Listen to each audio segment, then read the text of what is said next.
Pada proyek ini, saya membangun jaringan Soho menggunakan satu router utama, satu switch utama, dan 4 head access point sesuai dengan instruksi pada soal. Router dan switch itu ditempatkan pada kantor 1 sebagai pusat jaringan, dan access point-nya ditempatkan pada kantor 1, 2, ruang rapat, dan ruang direktur untuk memberikan cakupan jaringan nirkabel ke seluruh area kantor. Baik, selanjutnya saya akan menunjukkan bahwa ketika access point umum ini dari kantor 1, kantor 2, dan ruang rapat itu memiliki SSID yang sama, yaitu Soho Network NPM dengan password yang sama. Baik, dimulai dari kantor 1. Di sini kita bisa lihat SSID-nya ini dan passwordnya Soho 12345. Di sini saya coba tekan yang dari access point dari kantor 2. Di sini kita bisa lihat SSID-nya dan passwordnya. Selanjutnya di ruang rapat. Di sini kita bisa lihat SSID-nya juga sama dan passwordnya sama. Selanjutnya access point yang terletak pada ruang direktur. Di sini dia punya SSID yang berbeda sesuai dengan instruksi soal, yaitu menggunakan SSID direktur NPM dan passwordnya direktur 123. Baik, selanjutnya saya akan menjelaskan desain di sini, interface dan frekuensi yang saya gunakan. Jadi di sini keempat access point router ini atau home router yang ada kita lihat di topologi jaringan ini, saya menggunakan hybrid, yaitu 4G dan 5G untuk tiap ruangan. Jadi untuk frekuensi 4G saya menggunakan channel yang berbeda karena ketiga channel tersebut biar tidak saling overlap sehingga dapat mengurangi interferensi dan access point. Antar access point. Selanjutnya, pada frekuensi 5G, di sini saya menggunakan channel yang berbeda. Jadi juga sama untuk biar penggunaan spektrumnya lebih merata dan mengurangi gangguan antar access point yang berdekatan. Jadi, pemilihan frekuensi ini dilakukan supaya jaringan memiliki cakupan yang baik pada 4G dan 5G. Jadi kayak 4G ini biar sebagai cakupan bisa akses yang lebih jauh, terus 5G itu untuk kualitas yang lebih bagus. Jadi di sini saya langsung tunjukin saja channelnya untuk tiap masing-masing. Di sini kita bisa lihat di ruang satunya, di kantor 2-nya, di ruang rapatnya, dan di ruang direkturnya. Oke, bentar. Nah, next. Jadi keempat access point ini saya letakkan pada area kerja utama. Kenapa? Agar seluruh ruangan memperoleh cakupan sinyal yang memadai. Penempatan yang dilakukan ini biar sinyalnya lebih berfokus ke dalam kantor dan tidak terlalu menyebar luas ke bangunan lainnya. Selain itu, channel yang digunakan itu juga berbeda sebagai tadi saya udah tampilin. Terus itu dengan tujuan untuk mengurangi interferensi antar tiap access point yang ada di ruang ini, yaitu kantor 1, kantor 2, dan ruang rapat juga serta ruang direktur. Terus di sini saya akan mencoba demonstrasi laptop client dapat mengakses SSID Soho Network NPM dan terhubung dengan menggunakan password yang sama. Mari kita coba. Kita masuk ke desktop, PC wireless. Di sini sebelumnya saya sudah tunjukin bahwa passwordnya itu Soho 12345. Kita coba masuk. Nah, kita bisa lihat dia berhasil terhubung ke kantor 1. Baik, kita akan coba roaming ya. Di sini saya coba ubah fisikalnya saja. Jadi di fisikal ini saya coba ubah dari laptop ini pindah ke ruang kantor 2. Sini kita coba matiin hidupin.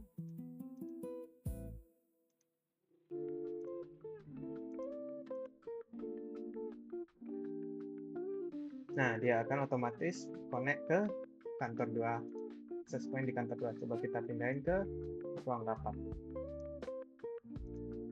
Kita coba matiin dan hidupin. Nah, di sini kita bisa lihat dia berhasil terhubung ke ruang rapatnya ya, access point di ruang rapat.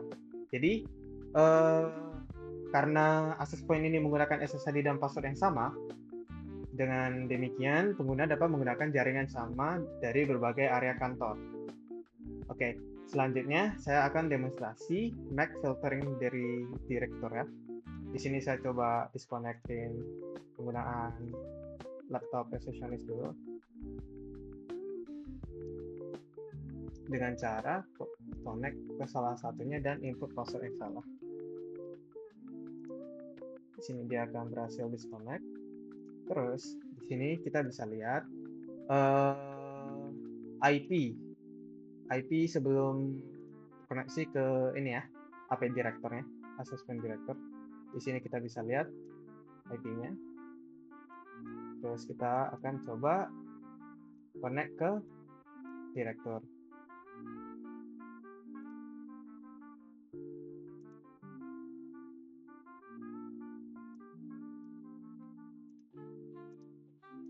Passwordnya direktur 123. Nah, itu.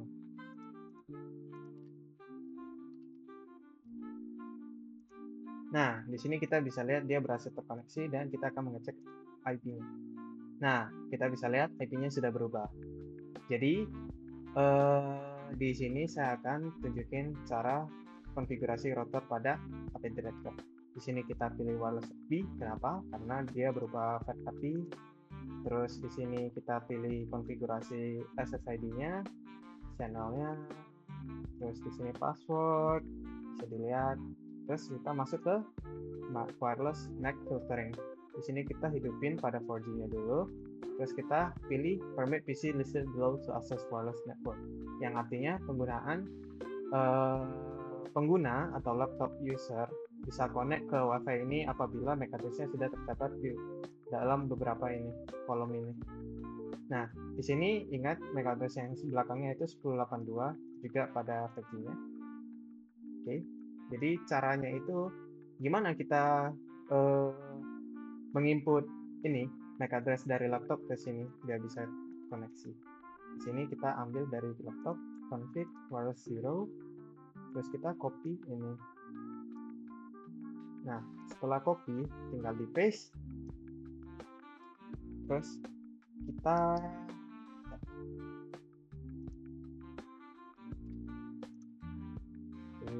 terus kita kasih titik 2 tiap 2 angka.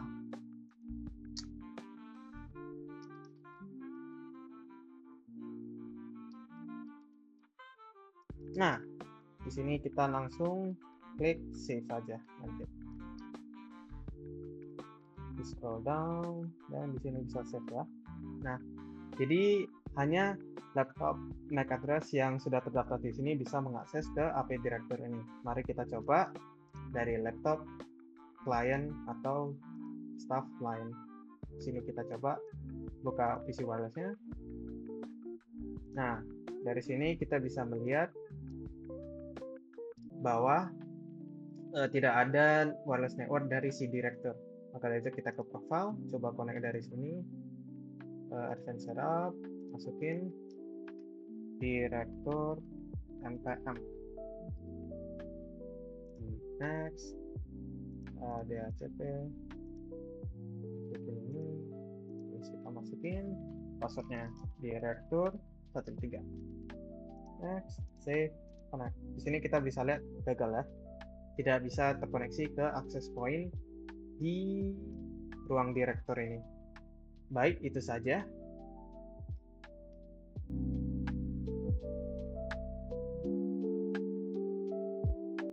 Baik, pada proyek kedua ini saya sudah merancang topologi jaringan enterprise. Bisa dilihat dalam satu gedung ini memiliki 3 lantai dan harus memiliki minimal 1 switch dan 2 access point ya. Di sini juga saya meletakkan beberapa laptop untuk mencoba nanti. Terus kita bisa lihat di lantai satu ini saya menggunakan 3 access point karena di lobby ini kita harus menggunakan wireless dari access point ASOI Corp ya, SSID-nya.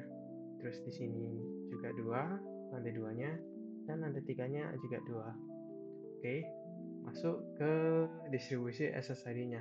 Nah, bisa dilihat sini saya ada menyediakan dashboard Meraki-nya. Kita bisa lihat ada 5 network dan SSID-nya itu sendiri.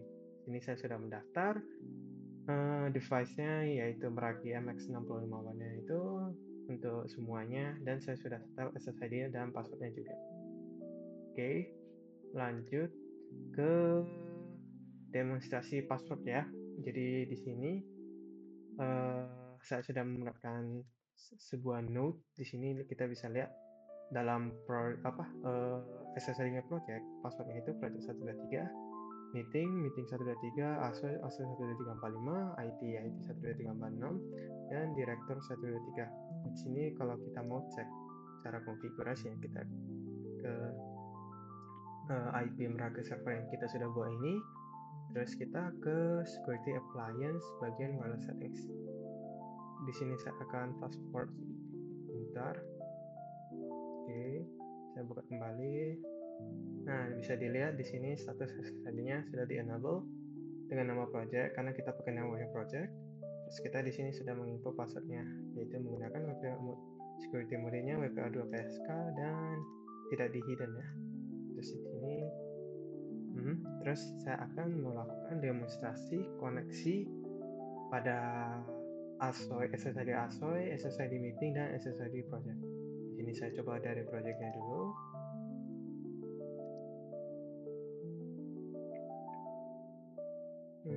Project. Maksudnya project 123. Nah, di sini kita bisa lihat dia berhasil connect ya.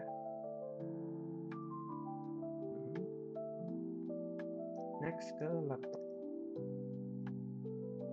Ke yang di ruang meeting. Kita join ke network si meeting. Meeting 123. Nah, berhasil ya di sini. Enggak. Oke. Next ke mana ya? Oh, ini deh. Ruang kerja open space untuk join ke first networknya si ASOI.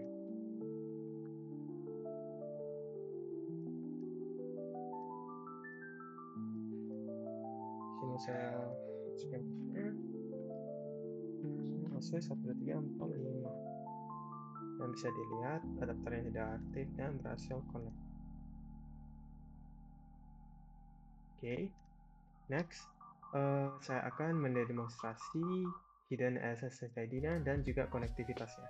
Jadi di sini passwordnya sudah kita ketahuinya, yaitu IT 12356 dan direktur 123. Untuk konfigurasi SSID hidden ini seperti yang di sini tadi saya tunjukin sebelumnya. Oke, saya coba bukanya lagi ya. Masuk pada web browser, masukin IP dari Merakinya. Sini kita ubah ke HTTPS. Kita tunggu dan password beberapa detik. Dan kita masukin email. Sini saya sudah membuat emailnya.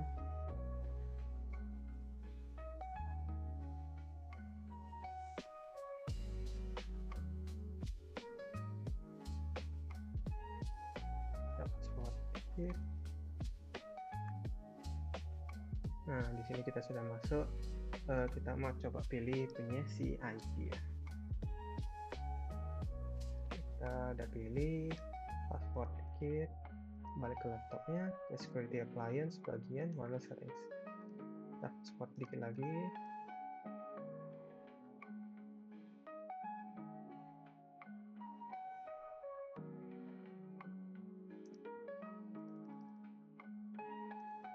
Nah, di sini kita bisa lihat enable, namanya IP, SSID-nya, passwordnya WPA2 PSK. Di sini kita pilih hidden only. Jadi, kalau kita lihat dari laptop biasa, kita ambil sampelnya dari laptopnya di sini.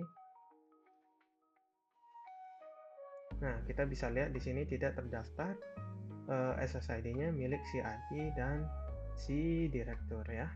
Karena kita sudah hiddenin kan, sekarang kita akan coba connect ke SSID hidden-nya. Bagaimana caranya? Yang pertama kita ambil laptop ini contohnya. Kita buka PC wireless, tekan profiles, kita masukin edit.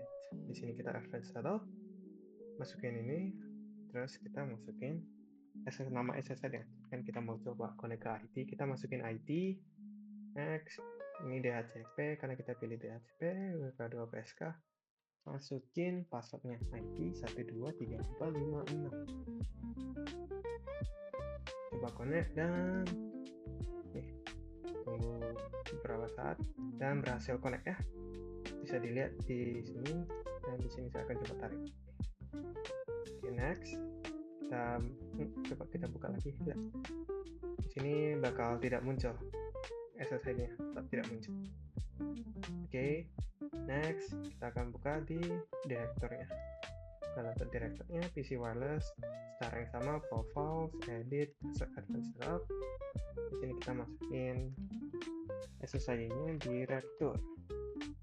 Nah, pilih ini, refresh mode, next, DHCP, next, masukin password direktur 123. Nah, kita tunggu.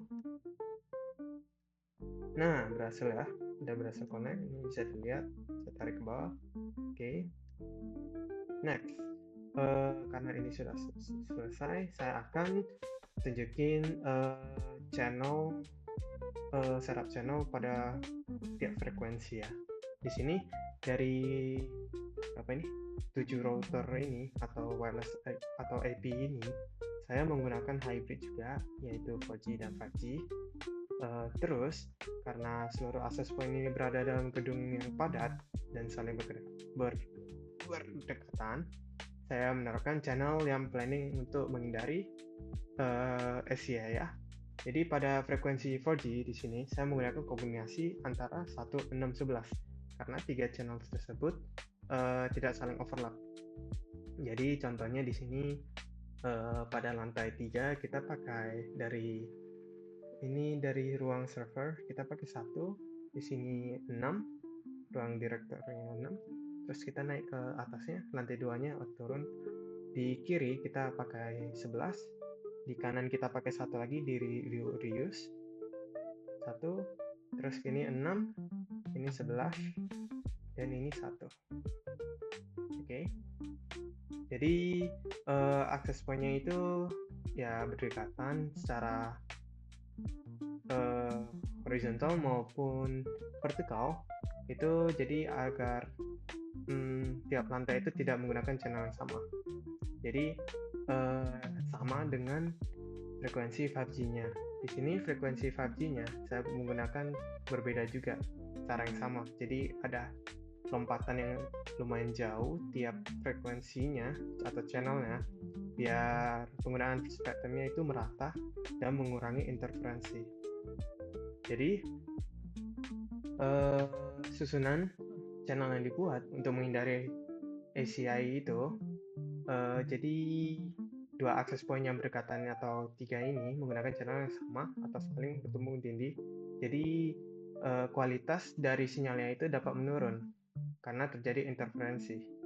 Jadi solusinya untuk itu akses point yang berdekatan pada lantai sama maupun lantai yang berbeda diberikan channel yang berbeda sehingga komunikasi kabelnya menjadi lebih stabil dan kapasitas jaringannya dapat dimanfaatkan secara optimal. Itu saja.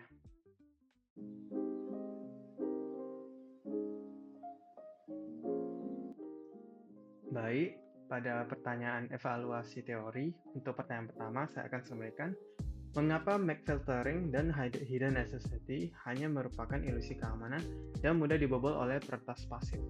Jawaban untuk ini menurut saya, MAC filtering dan hidden SSID yang dianggap sebagai dapat mengamankan jaringan Wi-Fi, tapi sebenarnya keduanya hanya memberikan lapisan keamanan tambahan yang sangat lemah. Jadi pada MAC filtering itu, access point hanya memeriksa alamat MAC perangkat yang ingin terhubung. Jadi masalahnya itu terletak pada alamat MAC address dapat terlihat di udara ketika perangkat berkomunikasi dengan access point.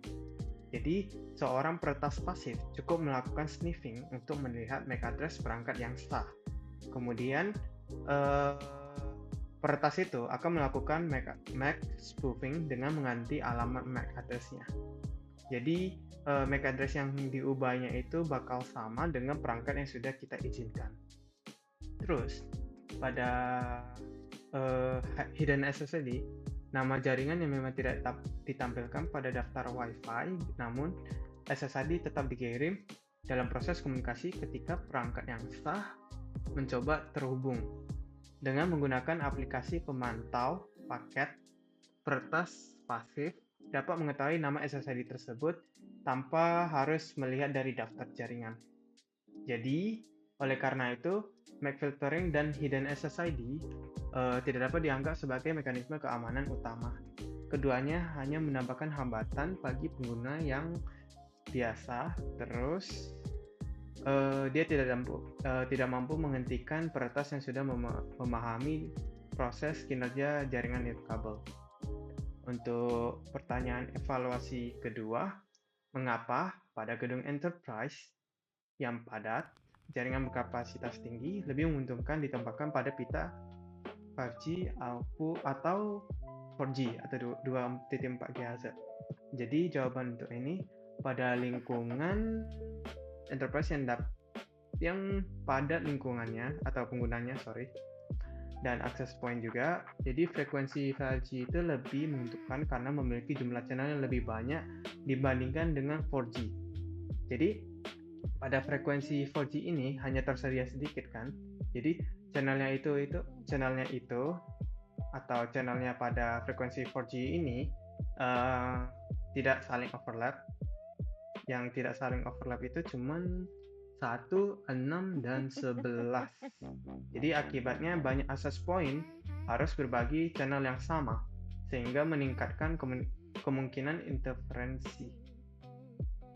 Oke. Terus frekuensi 5G itu juga menyediakan banyak pilihan channel sehingga access point yang berdekatan dapat menggunakan channel yang berbeda. Hal ini mengurangi interferensi dan meningkatkan kapasitas jaringan. Selain itu, jangkauan sinyal 5G lebih pendek dan lebih mudah diredam oleh dinding. Walaupun tidak terlihat dengan kekurangannya, pada gedung bertingkat justru menjadi keuntungan karena sinyal tidak terlalu jauh menjangkau area lain, sehingga mengurangi gangguan antar access point itu ruangan itu, sehingga dia itu mengurangi gangguan antar access point pada ruangan atau lantai yang berbeda. Terus, karena alasan tersebut, jaringan berkapasitas tinggi itu pada lingkungan enterprise itu lebih cocok menggunakan 5G, sedangkan 4G itu lebih cocok digunakan untuk jangkauan yang lebih luas.